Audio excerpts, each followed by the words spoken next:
नमस्कार दोस्तों, मैं शिव कुमार वर्मा। मेरा चैनल एस कुमार्स।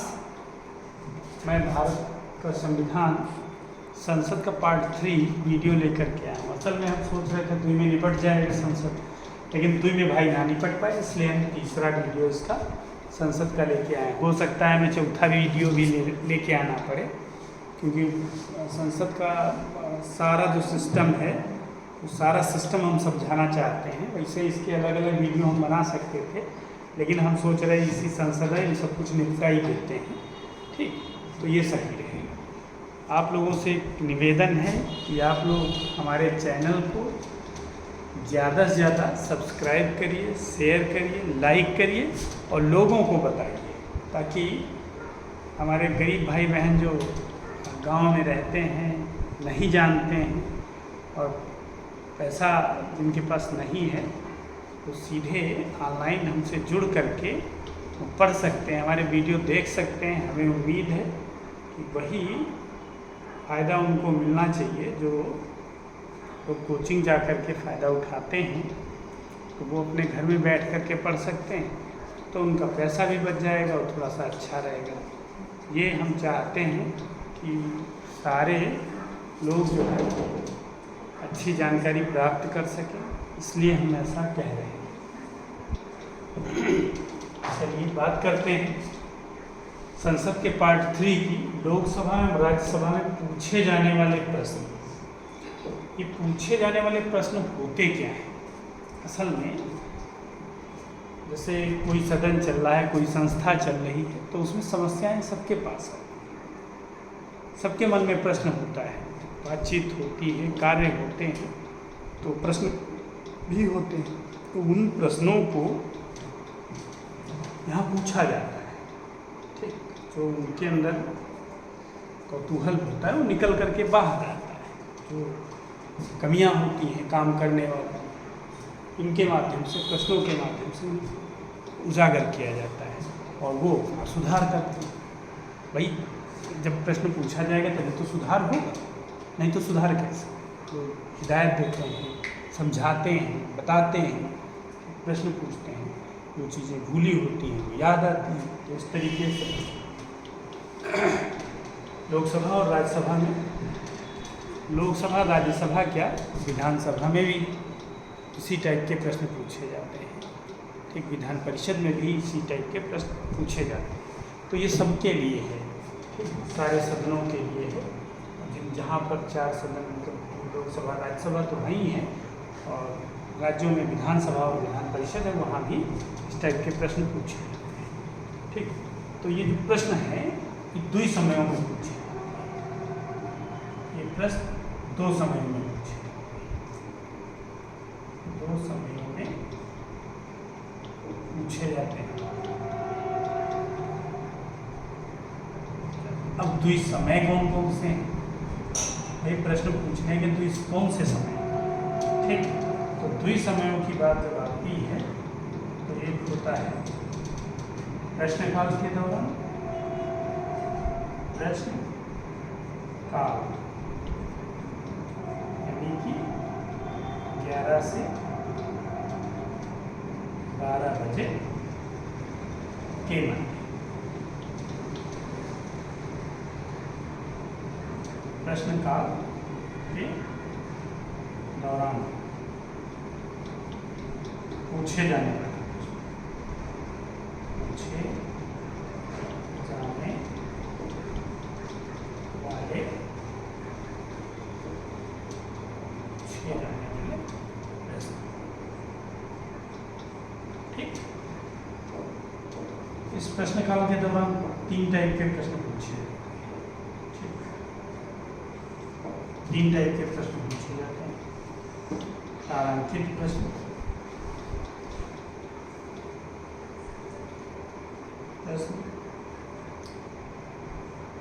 गैर तारांकित प्रश्न, गैर तारांकित प्रश्न, और तीसरा टाइप है अल्प सूचना। अल्प सूचना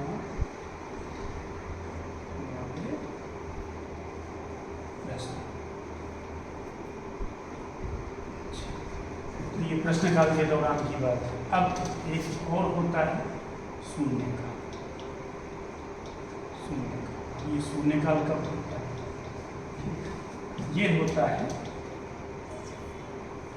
12 से 1 बजे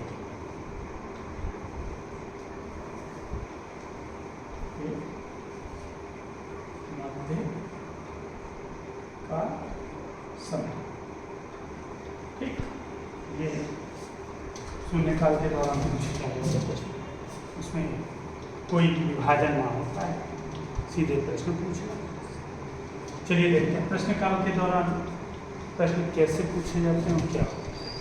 असल में जब सांसद अपने घर से निकल करके अपने ऑफिस पहुंचते हैं, संसद भवन पहुंचते हैं, अपने सदन में जाते हैं, तो सदन में जाने के बाद प्रश्नकाल प्रारंभ होता है। प्रश्नकाल के दौरान सांसद विशेष कह लें या व्यक्ति विशेष कह लें, संसद में सांसद जाते ही या किसी को अनुमति होती है तो वो जाता है। सांसद विशेष या व्यक्ति विशेष मंत्री विशेष से प्रश्न पूछेगा और मंत्री विशेष उत्तर देने के लिए बाध्य है। यहाँ ये ध्यान रखना है कि प्रश्न मंत्री विशेष से पूछा जाएगा और उत्तर देने के लिए मंत्री विशेष बाध्य होगा प्रश्नकाल के दौरान। यानी प्रश्नकाल के दौरान जो भी प्रश्न पूछा जाएगा, जिस मंत्रालय से संबंधित प्रश्न होगा, उसी मंत्रालय का मंत्री उत्तर देगा। ये नियम है। अच्छा, प्रश्नकाल के दौरान 3 टाइप के प्रश्न पूछे जाते हैं। एक तारांकित प्रश्न होते हैं। असल में होता ही है, प्रश्न पूछे जाने के पहले उस सदन के अध्यक्ष को एक चिट देनी पड़ती है कि हमें फलाने से फलाना प्रश्न पूछना है। तो जिस मंत्री से आपको प्रश्न पूछना होता है वो चिट देते हैं आप अध्यक्ष महोदय को, तो अध्यक्ष महोदय उस पर यदि स्टार बना होता है ऐसे,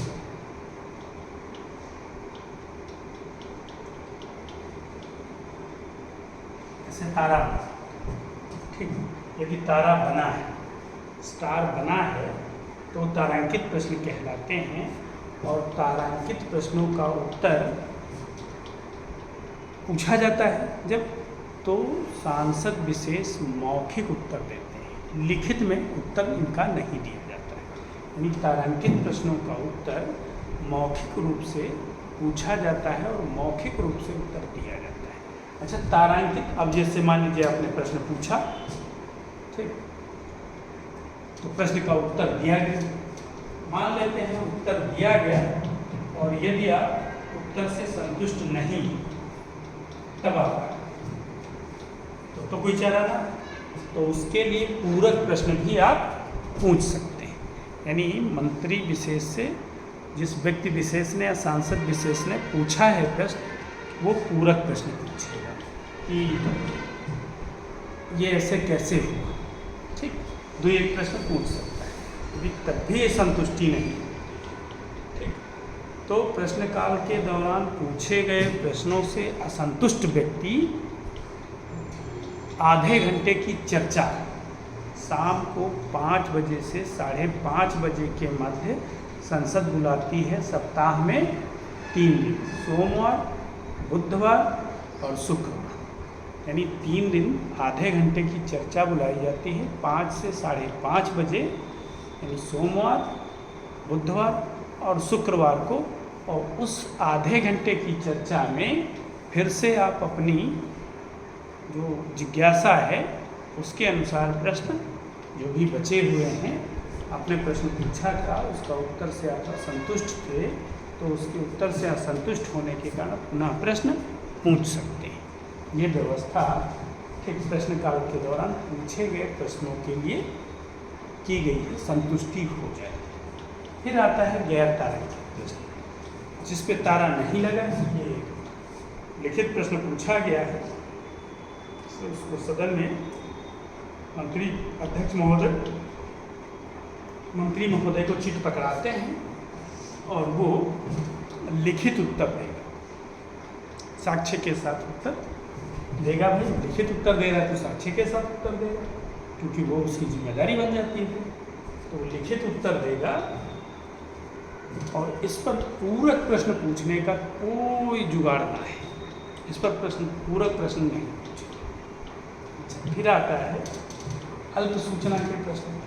कोई इमरजेंसी आ गई तो 10 दिन पहले, 10 दिन से 21 दिन पहले, कम से कम 10 दिन और अधिक से अधिक 21 दिन पहले लोकसभा अध्यक्ष, यानी जिस सदन में प्रश्न पूछना है उस सदन के अध्यक्ष को एक चिट दे देंगे सूचना की, ठीक, और उसको उस पर चर्चा यानी उसके बारे में पूछने की इजाज़त आपको मिल जाएगी। तो आप अल्प सूचना वाले प्रश्न भी पूछ सकते हैं। हमने बताया कि इन प्रश्नों से असंतुष्ट होने पर आधे घंटे की चर्चा होगी, उस समय आप पूरक प्रश्न इन पर पूछ सकते हैं, ठीक। अब बात आती है शून्यकाल। ये 12 से 1 बजे के मध्य का समय, यानी 00 से 1 बजे के, ठीक है, इसीलिए इसे शून्यकाल कहते हैं।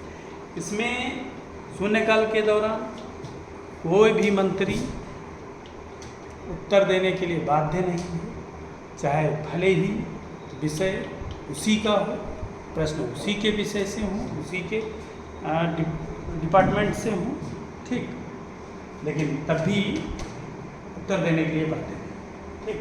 यानी व्यक्ति विशेष प्रश्न पूछेगा, कोई भी सदन का सदस्य जो उनकी पार्टी का है, ठीक, वो उत्तर दे सकता है, इसके लिए बाध्यता नहीं है। ठीक, तो ये हो गए लोकसभा एवं राज्यसभा में पूछे जाने वाले प्रश्न, ठीक, इन्हें ध्यान रखिएगा। अगला हमारा टॉपिक होगा नियंत्रक एवं महालेखा परीक्षक, कंट्रोलर एंड ऑडिटर जनरल।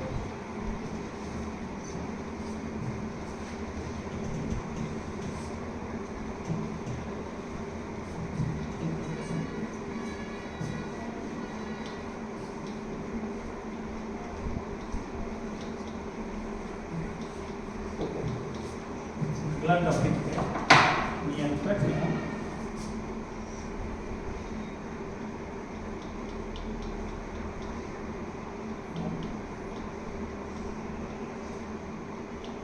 महालेखा परीक्षक, कंट्रोलर है ऑडिटर जनरल, CAG।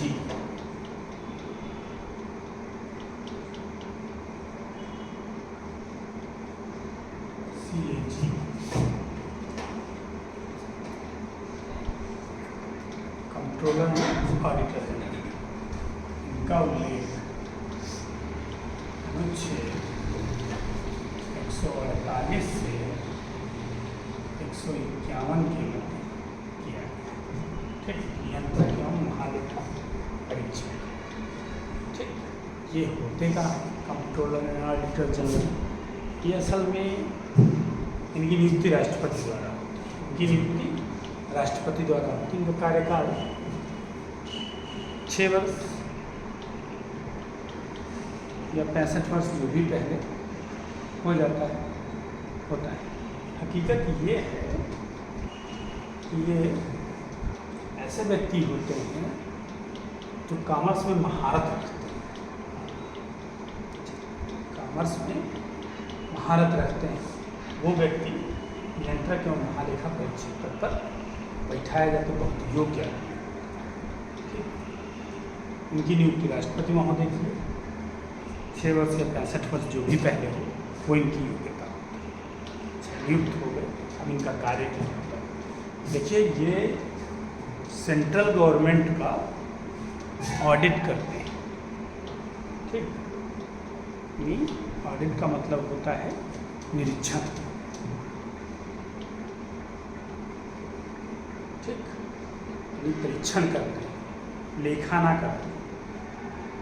लेकिन स्टेट में ये लेखा एवं लेखा परीक्षण दोनों, यानी सेंट्रल में सिर्फ लेखा परीक्षण करते हैं, स्टेट में लेखा एवं लेखा परीक्षण करते हैं। स्टेट में ये दोनों काम करते हैं, सेंट्रल में सिर्फ और सिर्फ लेखा परीक्षण, स्टेट में लेखा एवं लेखा परीक्षण करते हैं, ठीक। तो भाई काहे का लेखा परीक्षण करते हैं? जो बजट पेश हुआ है, पास हुआ है, संचित निधि पर से निकाला गया पैसा है, तो उस पर कुछ तो नियंत्रण होना चाहिए। तो नियंत्रण स्थापित करने का प्रयास करते हैं और उसकी जांच करते हैं। जो कुछ भी इनको समझ में आता है तो अपने हिसाब से सही है, गलत है, यही सब देखते हैं। ठीक, यानी कि जैसे मान लीजिए किसी को सड़क परिवहन निगम है, उसको रोड बनाने का ठेका मतलब पैसा मिला है 50,000 करोड़ रुपये। उसने कितना गिट्टी खरीदा, कितना मोरंग खरीदा, कितना डामर खरीदा, कितना लेबर चार्ज आया, कितना मशीनरी लगी, तो सबका लेबर चार्ज को छोड़ करके मशीनरी वगैरह यदि किराया ली है तो उसका भी रसीद लगेगा, सबका रसीद लगेगा, ये चेक करेंगे और ख़त्म हो जाएगा। यदि सही है तो ओके, इसने ओके कर दिया, सब ओके। यदि गलत है तो ये ओके नहीं करेगा तो ओके नहीं। ठीक, ये अपनी रिपोर्ट राष्ट्रपति महोदय को सौंपते। एक बार पूछा भी जा चुका है कि नियंत्रक महालेखा परीक्षक की नियुक्ति कौन करता है, तो राष्ट्रपति करते हैं। ये अपनी रिपोर्ट किसे सौंपते हैं, तो लोग राष्ट्रपति को सौंपते हैं। राष्ट्रपति इनकी रिपोर्ट लोकसभा अध्यक्ष को सौंपते हैं। लोकसभा अध्यक्ष क्या करता है, एक समिति गठित कर देता है, लोक लेखा समिति, जी पोस्टमार्टम करता है। इसे बार्किंग डॉग कहा जाता है, भौंकने वाला कुत्ता। ये काटता नहीं, किसी की सज़ा नहीं दे सकता, लेकिन ये अपना काम करता है। ठीक, ये पोस्टमार्टम रिपोर्ट को देखता है, यानी पोस्टमार्टम करता है। अब पोस्टमार्टम का रिपोस्टमार्टम करेगा लोक लेखा समिति। लोकसभा अध्यक्ष इसे लोक लेखा समिति को सौंपे। लेखा समिति, लोक लेखा समिति इसे कहते हैं पब्लिक अकाउंट कमेटी, PAC। इसके अध्यक्ष अधीर रंजन चौधरी साहब हैं। तो लोक लेखा समिति बनती कैसे है? ये संसदीय समिति है। इसका निर्माण संसद के सदस्यों से होगा, एकल संक्रमण मत पद्धति के द्वारा होगा। इसके अध्यक्ष की नियुक्ति, अध्यक्ष सदैव विपक्ष का होगा और अध्यक्ष की नियुक्ति करेगा लोकसभा अध्यक्ष। ठीक, अध्यक्ष सदैव विपक्ष का होगा और नियुक्ति करेगा लोकसभा अध्यक्ष। तो ये लोक लेखा समिति कितनी सदस्यीय होती है? ये 15 और 7 22 सदस्य।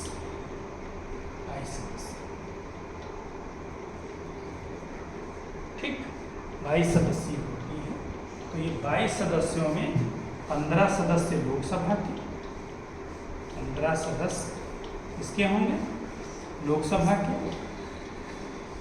और 7 सदस्य राज्यसभा से।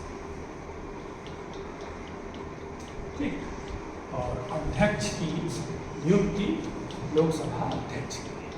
अब ये क्या करेंगे लोक लेखा समिति? हमने बताया ये पोस्टमार्टम का रिपोस्टमार्टम कर, जो उन्होंने चेक किया था उसमें कोई गलती है कि नहीं, उसकी जांच पब्लिक अकाउंट कमेटी।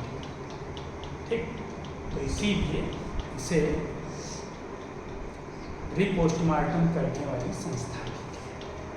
तो ये जांच करेंगे, जांच में क्या सही है क्या गलत है, दूध का दूध पानी का पानी करती है, और उसके बाद लोकसभा अध्यक्ष को अपनी रिपोर्ट सौंपता है, और रिपोर्ट सौंपने के बाद उस पर बहस होती है, बजट पास हो जाता है, या पुराना जो हिसाब किताब है पास हो जाता है, और नए बजट की आगे आने की संभावना बढ़ जाती है। ठीक, तो ये व्यवस्था लोक लेखा समिति। एक समिति और बहुत महत्वपूर्ण, हम समितियां तो 15-18 हैं, उससे बना पड़ेंगे, हम सिर्फ 2 समितियाँ, लोक लेखा समिति और प्राक्कलन समिति। 2 समितियों के अलावा तीसरी समिति हम पढ़ेंगे ना।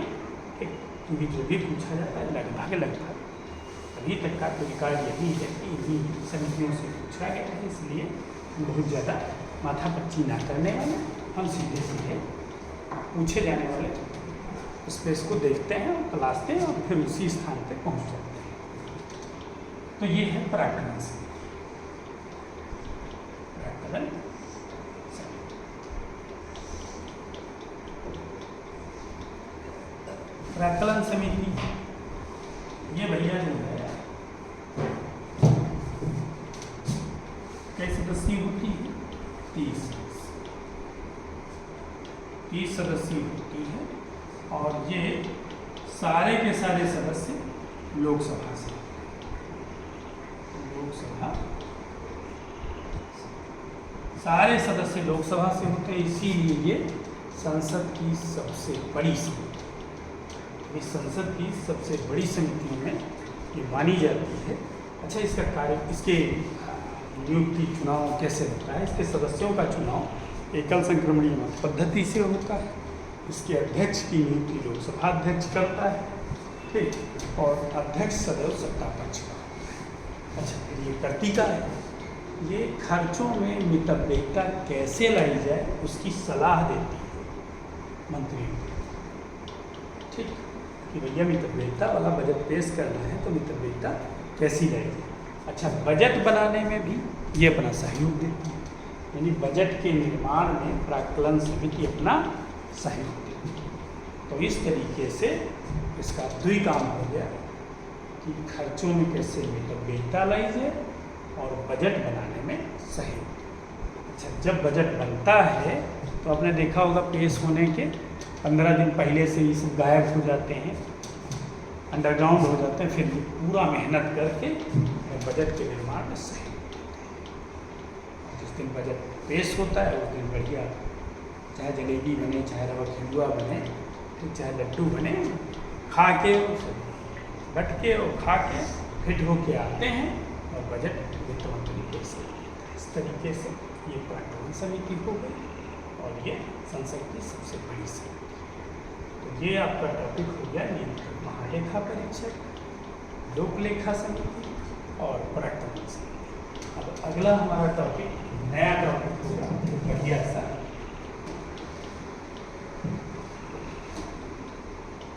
संविधान संशोधन की प्रक्रिया। संविधान संशोधन की प्रक्रिया पर अगला नया वीडियो आएगा आपके सामने, संसद का पार्ट 4, यानी संसद के पार्ट 4 में संविधान संशोधन की प्रक्रिया देखेंगे। अच्छा, एक प्रश्न आप लोगों के जहन में होगा कि ये जो लोक लेखा समिति या प्राक्कलन समिति का कार्यकाल क्या होता है? ये कार्यकाल 1 वर्ष का होता है। हमने बताया था PAC यानी पब्लिक अकाउंट कमेटी या लोक लेखा समिति जो होती है उसका अध्यक्ष सदैव विपक्ष का और प्राक्कलन समिति का अध्यक्ष सदैव सत्ता पक्ष का, ठीक। इसी के साथ अपनी बारी को विराम देते हैं। हाँ, इतना ज़रूर कहते हैं कि आप लोग हमारे चैनल को ज़्यादा से ज़्यादा शेयर करिए, लाइक करिए, सब्सक्राइब करिए और लोगों को बताइए ताकि हमारा चैनल आगे बढ़ सके। इसी के साथ जय हिंद, जय भारत।